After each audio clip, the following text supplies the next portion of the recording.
পিতম্বরী, তেঁতুল আরও সব অনেক কিছু দিয়ে পিতলের জিনিস পরিষ্কার করে, আবার দোকানে দেয়। আমি আজকে তোমাদের একদম 5 মিনিটে একদম ঝামেলা ছাড়া তোমাদের এই পিতলের জিনিস একদম এরকম চকচকে করে দেখাচ্ছি।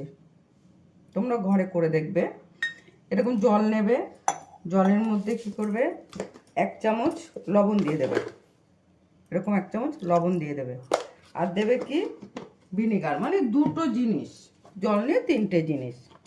আর দেবে তোমরা ভিনিগার দিয়ে এবার একটু নেড়ে নেবে, নেড়ে নেবে, এইভাবে মিশে যাবে লবণটা।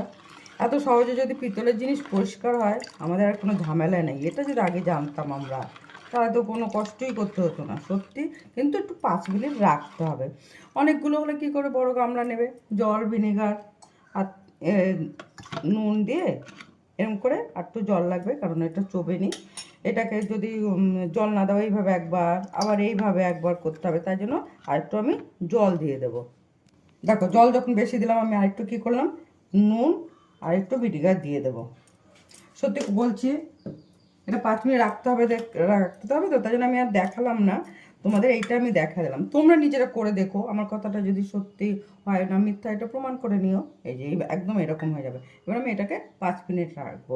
এটা যদি তোমাদের ভালো লাগে, যে ভিডিওটা উপকার হয়, তাহলে সবার মাঝে ছড়িয়ে দেবে, আর একটু লাইক কমেন্ট করে দেবে। ধন্যবাদ।